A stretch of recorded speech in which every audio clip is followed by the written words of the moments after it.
stranger among familiar walls, Emily Chen never truly belonged. She was an American-born Chinese girl with jet black hair and persistent curiosity, a misfit in a family that prized tradition and silence over self-expression. Born 22 years ago in the leafy sprawl of Fremont, California, Emily grew up in a house where secrets sank deeper than the redwood roots around their suburban home. Her father, Arthur Chen, a stoic engineer, still wore his hair short and his shirts starched, clinging to habits from old Shanghai. Her stepmother, Linda, blonde, blue-eyed, and always perfectly put together, came from an old money family on the East Coast. It was a family of routines: alarm clocks at 6, dinner at 6:30, prayers before bed. Emily's half-brother, Mason, was 4 years older and the golden child, valedictorian, all-state swimmer, always smiling for family photos. Emily, in contrast, spent her high school years with her nose in books and her heart on the debate team, always in search of spaces that felt like home. The walls of their house displayed endless diplomas and perfect family portraits, but Emily could feel the tension thrumming beneath the polished surface, like a song in a language she could never learn.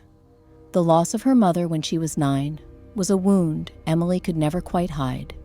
Linda's arrival into the Chen household was sudden and seamless, bringing Martha Stewart perfection and a cloud of lavender air fresheners that smothered every trace of the woman Emily lost. While Arthur and Linda pressed on with tight smiles and polite conversation, Emily wandered through each day feeling like a guest who'd overstayed her welcome. At school, Emily felt the divide grow wider. She was too Asian for the popular white kids, too Americanized for the immigrant community gatherings.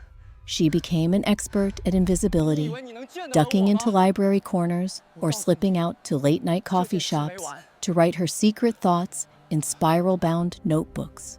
Friends in her life came and went, never quite breaking through the invisible shield she'd built around herself. Despite the contradictions and secrets, Emily grew sharper, more observant, and quietly rebellious. She learned that silence in their home was just another kind of armor.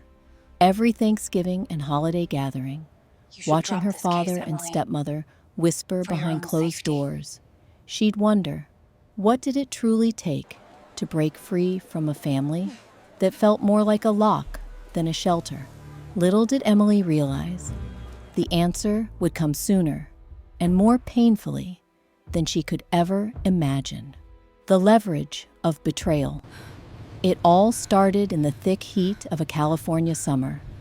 Emily was 22, still catching her breath after graduating from Stanford, preparing for law school, and watching her world teeter on adulthood's precarious edge. Mason, her older half-brother, had always dominated family conversations, charming, ambitious, and in recent years, increasingly secretive. Linda, the ever-graceful stepmother, seemed colder. Her phone calls whispered late at night, her smiles sharpened at the corners. In early July, murmurs of discord crackled through Emily's life. A missing family trust document, locked drawers in Arthur's home office, secretive conversations cut short as she entered the room. One evening, overhearing Mason and Linda arguing behind the kitchen door, Emily caught fragments: estate, inheritance, liability, reputation. Fear tingled through her veins, but she hesitated to believe her family was plotting against her. Days later, the sky finally cracked. Emily was called to a family meeting, Arthur's pale face set and distant, Linda's voice clipped, Mason sitting farther from her than ever before. Linda announced that an anonymous tip about misconduct, financial improprieties at a student group at Stanford, was being investigated, and unfortunately, All evidence pointed to Emily. The room spun. What began as a baseless rumor quickly snowballed. University emails, manipulated screenshots, even an edited recording, implying Emily had confessed. Emily realized, with a sick twist in her gut, these weren't tragic coincidences. Someone inside her own family had fabricated the entire ordeal. It became clear, in a desperate move to secure their inheritance and future plans, Mason and Linda conspired to frame Emily. The family's estate was scheduled for review in the next months, and Linda feared Emily's presence on legal documents threatened her son's claim. With Arthur's health declining, they moved swiftly, planting seeds of doubt and constructing a narrative that painted Emily as the black sheep, a liability to be cut away for the good of the family. But betrayal had a way of illuminating the darkest corners. As Emily faced the storm of accusations, her instinctive hurt gave way to burning determination. She looked at Mason, family pride gleaming coldly in his eyes. At Linda, hands folding and unfolding as she lied. In that moment, Emily was no longer the outsider. She was someone fighting for her name, her mother's memory, and her own future. This was not just a family rift. It was all-out war. And Emily, for the first time, decided she wasn't going to play by anyone's rules, but her own. The first steps of retaliation. Got it. For a few days after the confrontation, the world seemed to close in around Emily.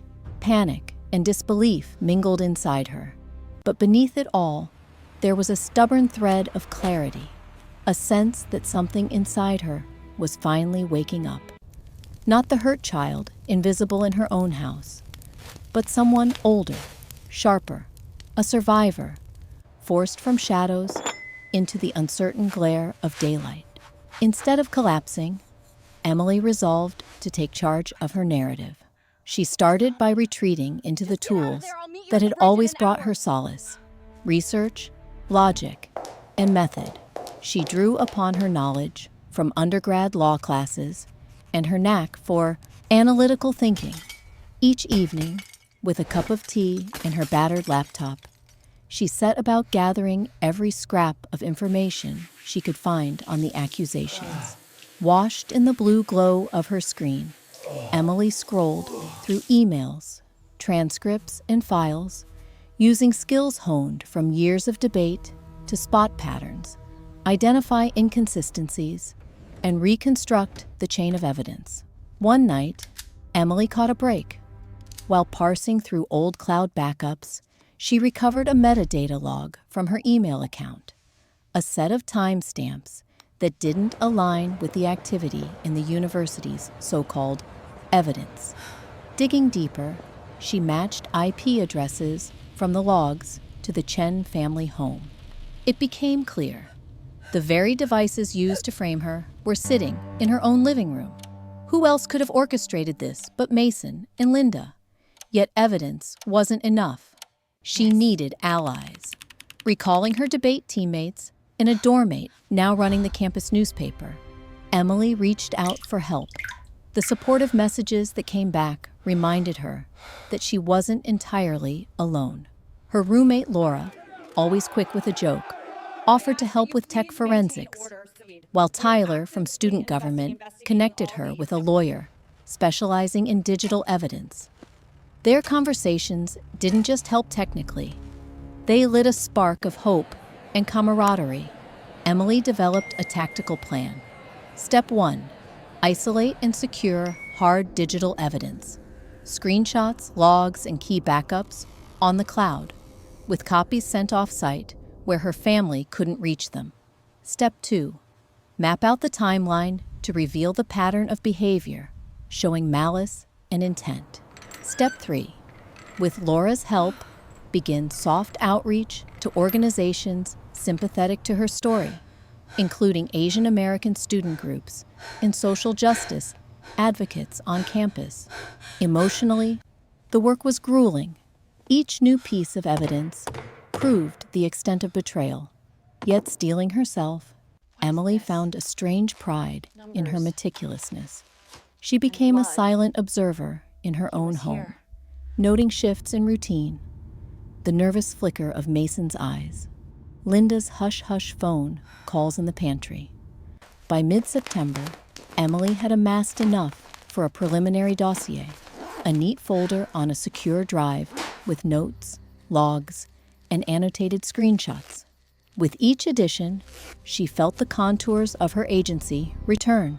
She was no longer playing defense. For the first time, she was writing her own story. Emily scheduled a meeting with her lawyer, Contact. Sitting in a sterile conference room at a public library, nerves jangling, she laid out her evidence.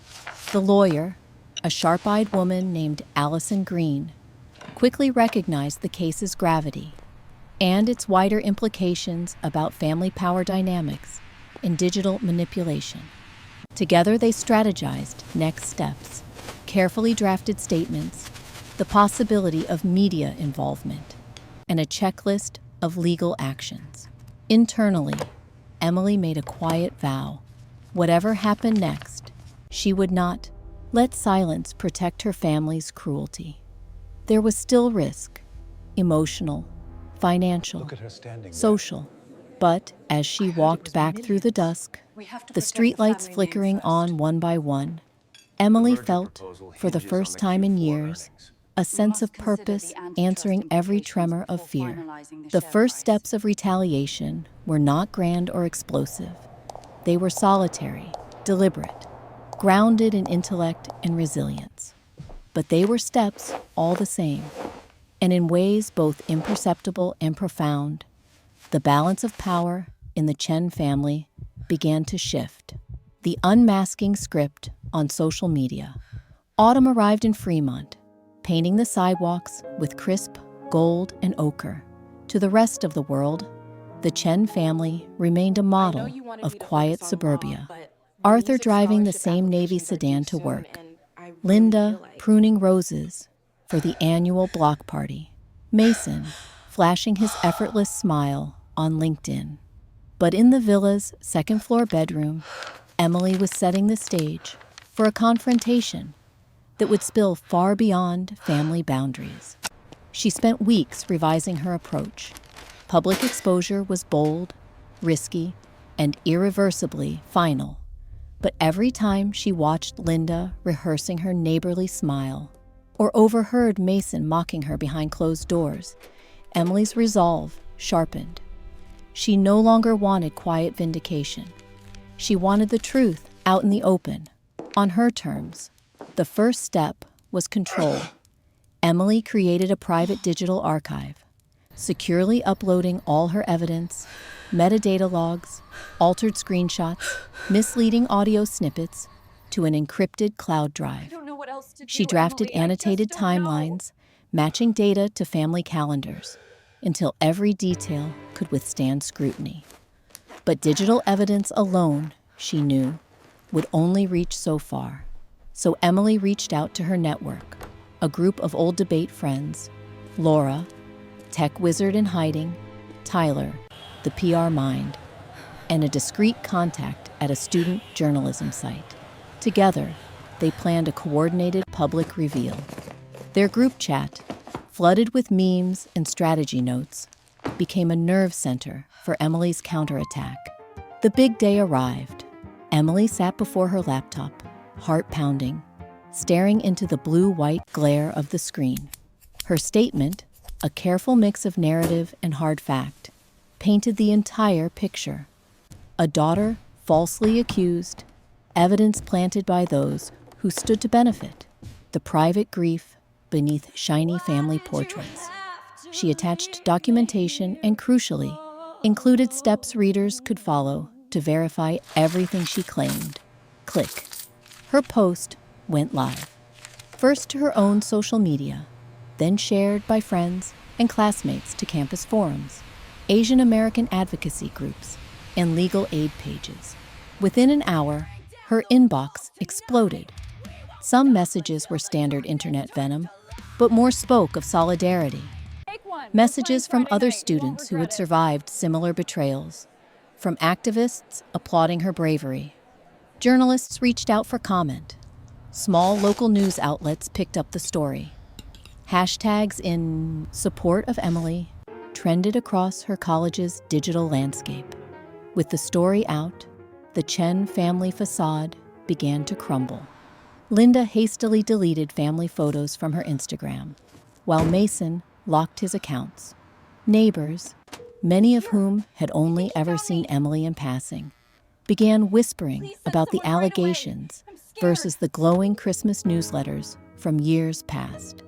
Yet going public came with a cost. Friends who had always known Emily as shy and mild-mannered now saw her as tough, even ruthless. Some extended relatives accused her of destroying the family's reputation out of spite. But each accusation, when weighed against the suffocating injustice she faced, only made her more certain of her path. What compelled Emily throughout this storm was not vindictiveness, but a stubborn sense of rightness, a commitment to truth, even when it set her apart from nearly everyone she knew. Through each news cycle and angry phone call, she clung to her allies and to her conviction. As autumn faded, Emily's name was on the lips of classmates, neighbors, even former teachers. For the first time, she wasn't invisible. She had become a symbol, not just for herself, but for anyone caught between loyalty and survival, for every outsider forced to become their own advocate. She stared out her rain-peppered bedroom window one evening, both exhausted and strangely calm. No one could predict how the fallout would settle, but for Emily, that uncertainty was empowering. She had broken the code of family silence, not for retribution, but for justice. In the digital swirl, she rediscovered her reflection. Not the stranger in the photo frames, but a woman who had fought for her truth and would never be silent again. Media storm descends on the family. The first ripples of Emily's public revelation barely registered on the surface of Chen family life. But within days, the tide became impossible to ignore. News of her story, meticulously documented, woven with thoughtful analysis, and given a megaphone by her network, ricocheted across social media and into the inboxes of local reporters. No one in her cul-de-sac or the wider Asian American community could pretend nothing had changed anymore. Whispers snowballed into real-world consequences. It started with the phone. Calls poured into the family's landline and cell phones. Numbers from strange area codes or blocked altogether. Some were laced with sympathy for Emily, but others, the bracing, biting tones of those who believed family matters should stay private, rang in the middle of the night. Journalists left voicemails seeking interviews. Linda, usually composed, snapped at Arthur over breakfast, the sound of her fork scraping against china unnaturally loud. On local news websites, Emily's face replaced the usual crime ticker in minor politicking. The coverage was matter of fact, but left little to the imagination. Scandal in a well-known family, claims of deliberate framing, questions about inheritance, and the lengths people would go for their share. Asian American advocacy groups and legal reform organizations took up Emily's cause, amplifying her narrative as an example of generational conflict and the risks young women faced standing up to power. Neighbors who once greeted Linda over garden fences or waved to Arthur during evening jogs now looked away, or worse, stared too long. Mason's college friends, alerted by group chats and digital gossip, dropped him from group projects and blocked his number. Sponsors for Linda's next charity fundraiser sent careful, impersonal emails explaining their need to pause our association at this time. Inside their house, the dynamic shifted from frigid silence to volatility. Meals were no longer shared at the dining table, but taken in separate rooms. Arthur retreated to his home office, seldom emerging except for cups of coffee that clattered against the counter. Mason lashed out at missing items or slammed doors, blaming Linda for not containing the situation. Linda, her composure fraying, tried to broker a truce, first behind closed doors, and when that failed, on carefully scripted phone calls to select family friends. It's all been a misunderstanding. Emily has been troubled for years. She just wants attention. The narrative crumbled whenever Emily shared yet another screenshot or evidence log, each new detail undermining Linda and Mason's counterclaims. A prominent legal podcast dissected the case, and a local newspaper ran a Sunday feature, complete with childhood photos and anonymous interview snippets, portraying Emily as both victim and crusader. Heated online debates fractured circles of the Chen family's acquaintances, split between rallying behind the good name of the Chens and embracing the uncomfortable work of accountability in the age of viral exposure. Arthur, battered by shame and clinging to the memory of a daughter he'd tried to love but never fully understood, saw invitations dry up and his position on a local engineering board quietly revoked. He received an email from Stanford Alumni Affairs expressing concern and, subject to investigation, a request to step back from alumni events. For the first time in decades, the Chens were not just private figures. They had become a cautionary tale. Through it all, Emily moved with a new sense of gravity. She fielded media requests with caution, accepting support from advocacy groups, while declining to become the centerpiece for someone else's agenda.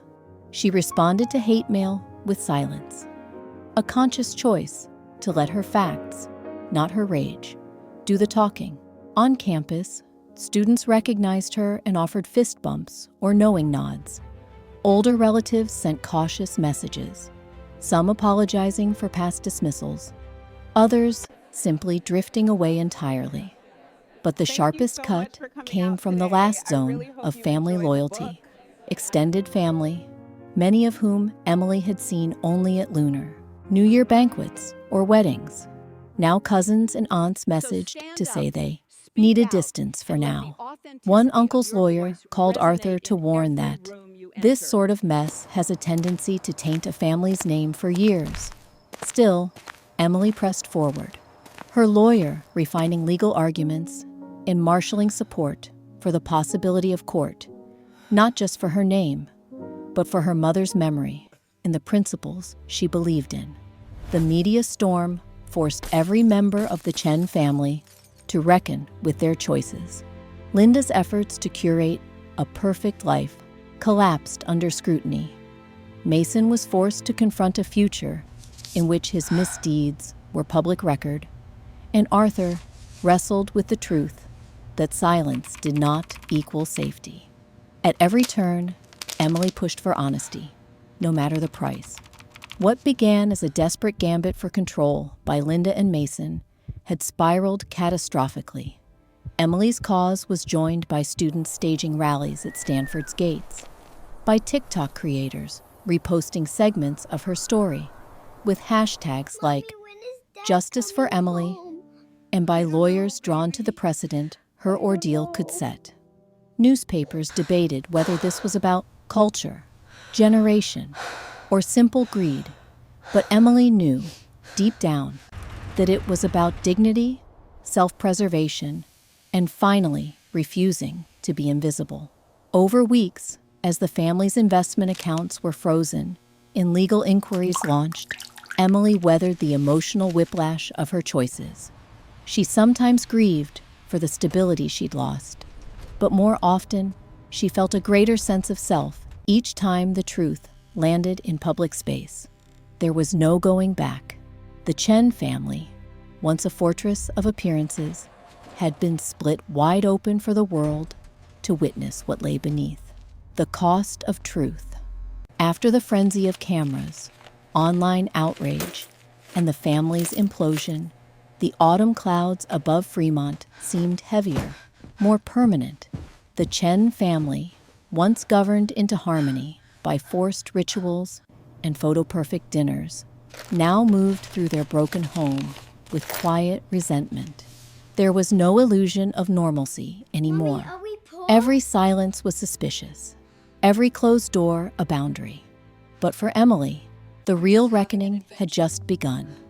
Her life became a cycle of legal meetings, therapy appointments, phone calls with journalists, and moments of stark solitude. She kept her room orderly, one space immune to chaos, yet her mind teetered between pride and grief. Now that the story was public and the evidence irrefutable, Emily faced not only the scorn of some relatives, but also the crushing responsibility of having upended the lives around her. Family ties unspooled. The first time she saw her father after the story broke nationwide, he sat in his armchair with posture rigid enough to shatter. Once, he would have scolded her for lounging in pajamas past 7 a.m. Now, he barely looked at her, his voice hollow with regret.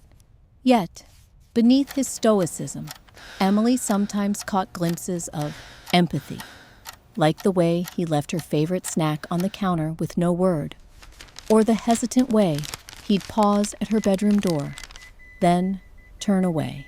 She realized that for all his distance, her father was a casualty in a war he never wanted to fight. Linda and Mason retreated further into their own world. Linda, who once could command an entire dinner party with smiles and anecdotes, now seemed defeated. Emily caught her weeping behind closed doors. Mason grew sullen and jumpy, forging explanations to friends and scrambling to salvage his reputation. They spoke of Emily as if she were a ghost, blaming her for media intrusion and their disintegrating security. But these were consequences of choices, not vendettas. Tangled legal battles, the epicenter of turmoil, moved steadily from emotional confrontations to legal warfare when Emily's lawyer, Allison Green, filed papers contesting the fabricated evidence in the orchestrated smear campaign. The Chens were forced to respond. Linda's polished composure deteriorated quickly under deposition, while Mason, cornered by the forensic timeline constructed by Allison's team, oscillated between denial and feigned ignorance. The family's high-powered estate attorney, once so confident, now seemed exhausted, knowing their case had become unwinnable. At the same time, Emily fought a quieter battle for her mother's inheritance. She did not want the family fortune for its own sake. What mattered was honoring her late mother's wishes and carving out a future where she was no longer an outsider or a scapegoat. Every time she was called to testify or submit new evidence, Emily rehearsed the value of truth over comfort. Some nights, the anxiety was so bad it left her shaking. Other mornings, she found herself staring at childhood photos for strength, the ache for a mother's embrace, her only real company, collateral damage, and the community's gaze. With the trial scheduled, the Chen family became a regular feature in local news. Compassionate strangers sent Emily messages of encouragement, but anonymous trolls flooded her inbox with blame. At Temple, old family friends avoided her eyes, murmuring about the cultural shame aired so publicly. Distant cousins withdrew or declared neutrality, unwilling to risk contamination by association. There were moments when Emily doubted herself, afraid she'd set off a chain reaction she couldn't control. But when she watched Mason issue public denials or read Linda's carefully scripted statements, she remembered why she had spoken out. Losses mounted on all sides. Sponsors rescinded Linda's charitable funding. Mason's career in consulting was derailed as recruiters distanced themselves. Arthur's dreams of a peaceful retirement dissolved. Even Emily's own confinement grew painful. While she had supportive friends, and advocacy groups behind her, many bridges were burned, and the future felt frighteningly blank. The private cost, emotional fallout. If the price in public was high, the private cost was incalculable. Emily's sleep was haunted by nightmares of being dragged into courtrooms, of being abandoned by everyone, of becoming her own family's pariah. She understood now why silence had appealed for so long. But with each therapy session, she reclaimed a little more steadiness, turning guilt into resolve. She began journaling every night, trying to give shape to the sea of feelings. Rage at the injustice, pain from her family's abandonment, pride at her refusal to bend to gaslighting. For all her new notoriety, she struggled most with loneliness, the feeling that few could understand what it took to break the generations-old compact of obedience and secrecy. Newfound advocates and unwanted attention. Just as often, though, Emily found new sources of strength. A national coalition for Asian American rights reached out, offering legal resources and mentorship. Students who once overlooked her now stopped her on campus, expressing gratitude or asking her to speak at events. Journalists featured her in long-form podcasts and roundtable panels. Each engagement was draining, yet exhilarating, a corrective to isolation, a way to make her ordeal matter to someone else. Still, Emily guarded herself. The spotlight was a fickle shield. For every supportive message, two more accused her of destroying her family for attention or money. She understood, bitterly, how hard it was to break away from narratives about filial piety and saving face. But she held fast to her own story, refusing to let anyone recast her as vengeful or greedy. The day of reckoning. On the morning of the court's final hearing, Emily dressed with meticulous care, donning the jade bracelet her mother had left her. Outside the courthouse, advocates gathered with supportive signs. Reporters clustered around, their voices muffled by nervous excitement. Emily's hands trembled, but her spine held straight as she entered the building. She was no longer the invisible daughter. Inside, every word seemed to echo. The cross-examinations, the reading of damning digital evidence, the uncomfortable confessions. Linda cried on the witness stand. Mason avoided Emily's gaze, the weight of what he'd done finally settling upon him. As the judge outlined the consequences, damaged reputations, fines, public apologies, Emily felt vindication, but also an unbidden wave of sorrow for everyone's loss, acceptance, forgiveness, and moving on.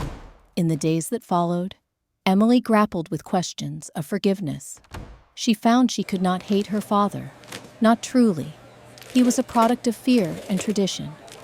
Nor could she hate Linda and Mason, though she would never trust them again. What Emily wanted was not revenge, but freedom, from silence, from guilt, from performing a role she'd never chosen. With settlement finalized, Emily made plans for her own future. Part of the inheritance allowed her to move out. Another part she donated in honor of her mother, funding scholarships for first-generation college students and victims of family fraud. Each act of agency was a reclaiming of self. For the first time, Emily decorated an apartment with pictures she'd taken herself, no longer haunted by faces that never really saw her. Living alone, she learned how to cook the comfort foods of her childhood: congee, soy-braised beef, sweet rice cakes, each kitchen experiment honoring not just her mother's memory, but her own right to joy. In campus groups and writing workshops, she turned her story into advocacy for those still silenced by fear, always emphasizing the cost of breaking away, but also its possibilities. Legacy of courage. When the news cycle moved on and the public forgot, Emily found her life settling into something close to contentment. The scars would always be there. Some relationships irreparable. Some wounds slow to heal. But she knew what courage felt like. She knew the cost of truth was steep. Alienation, gossip, unending scrutiny. Yet she would pay it again, knowing that only by honesty could she build the family and the future she truly needed. The Chen family faded from public view eventually, each member finding their uneasy path forward. Yet Emily, armed at last with self-respect and a hard-won sense of belonging, looked in the mirror and recognized herself. Not as an interloper, not as a victim, but as someone who had faced down the price of truth and claimed her inheritance, her own life, unshadowed by anyone else's lies. Connie's new path, forward San Francisco, rolled in under a gray, forgiving sky. Connie stepped off the train at dusk, suitcase wheels rattling over cracked pavement. Every sight and sound feeling strangely new, strangely possible. Gone were the manicured lawns of Fremont, the symmetrical rows of houses where every window let in the same filtered light. Here, the city pulsed with stubborn independence. Buskers under mission awnings, steam curling from street-side bow carts, families and loners and big dreamers dissolving into the crowd. For Connie, every smell and voice was a kind of promise. The world was wider than the walls she'd spent years tearing down. Her first weeks in the city blurred by in a mixture of exhaustion and exhilaration. She'd found a cozy, if drafty apartment above a bookstore near Clemens Street, rented with the help of friends she'd made in the last tumultuous stretch of her life. Laura, the sharp-witted tech savant, had negotiated the lease with all the bluster of a seasoned lawyer, while Tyler brought over boxes of secondhand kitchenware and an ancient coffee machine. Every donated mug, every mismatched pillow, felt like a badge from the revolution she'd waged for her own truth. But it would be a lie to say the transition was smooth or simple. Connie was haunted by the silence that trailed after her.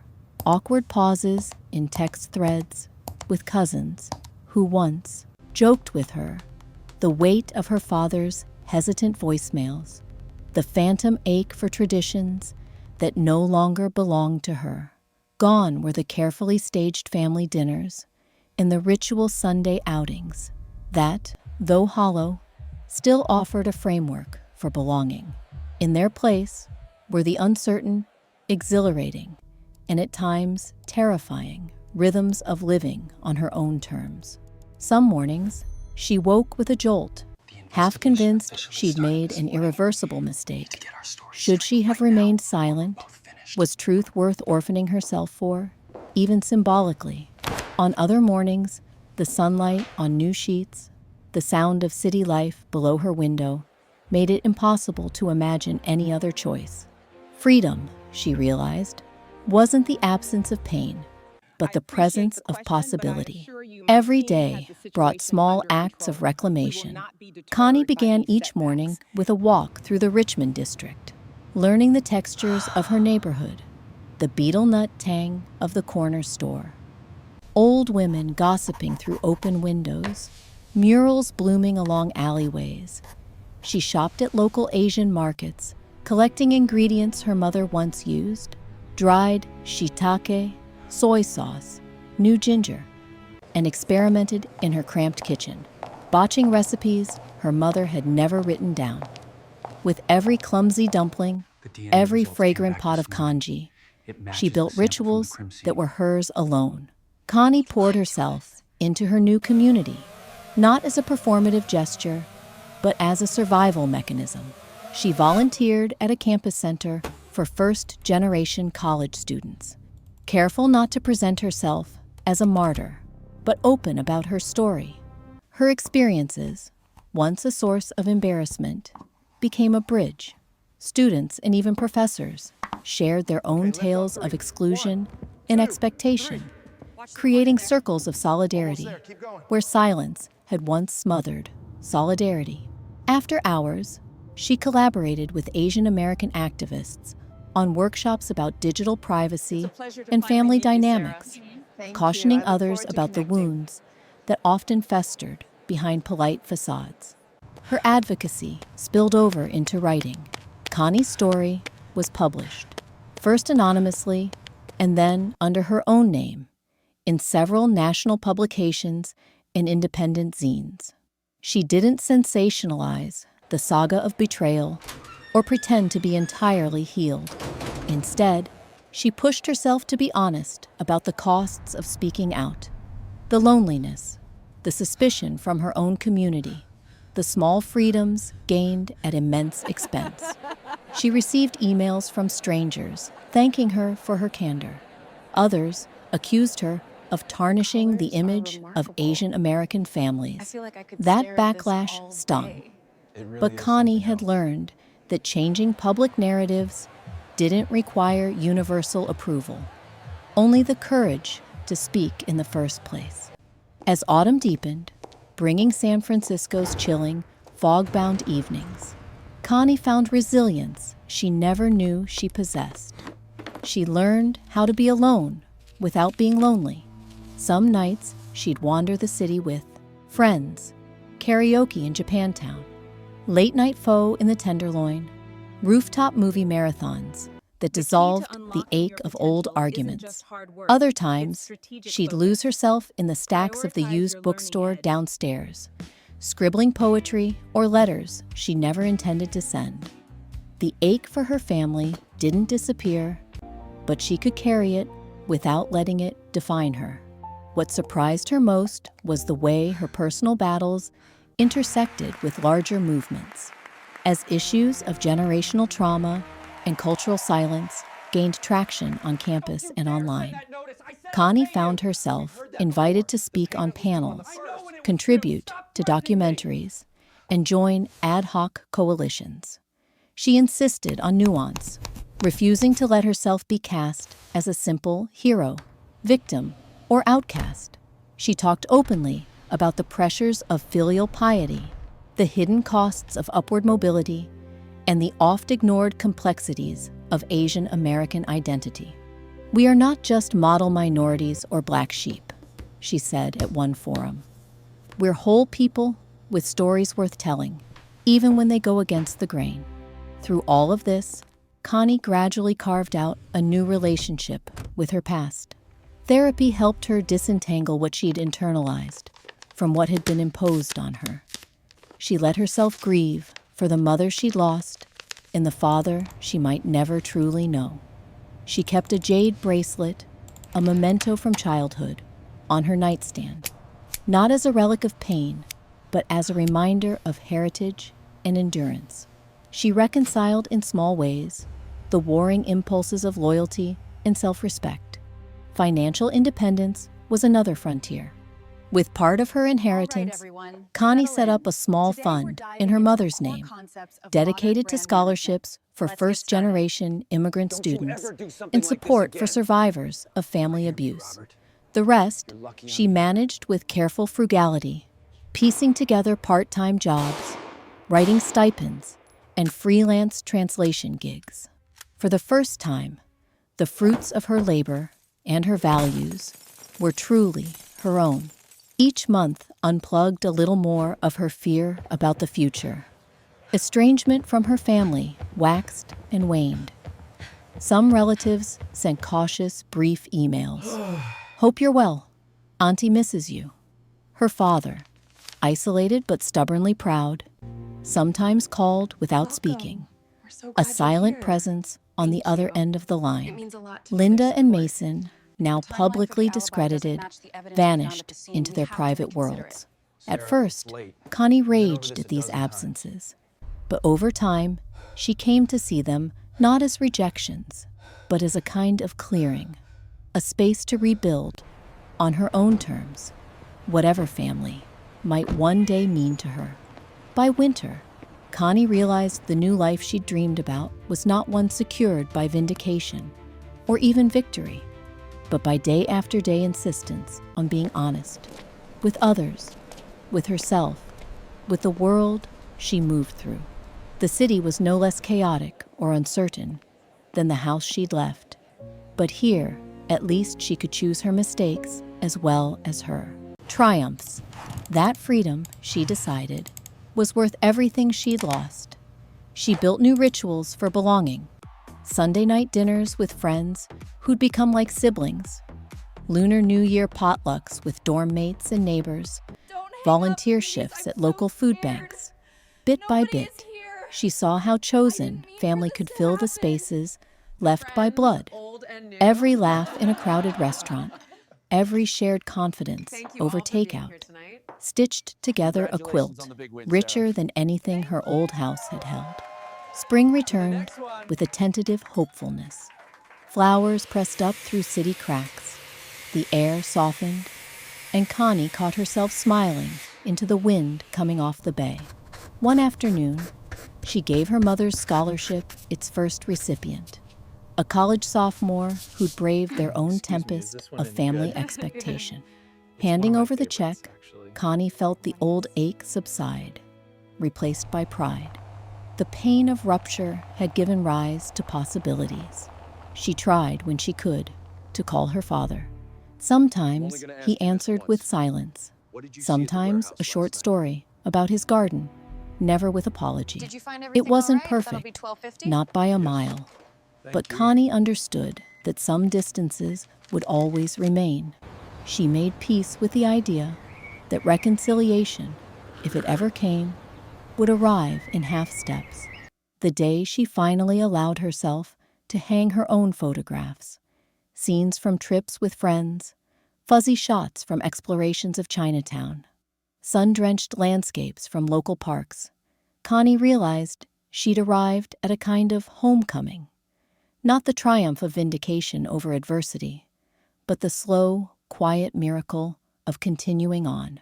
She understood survival wasn't just living after the storm, but making music from its echoes. The future still spooked her in the quiet hours. She didn't have all the answers, but she turned, unflinching, toward each new horizon. If family wasn't a given, it was something she'd build, from fierce honesty and the choosing of joy.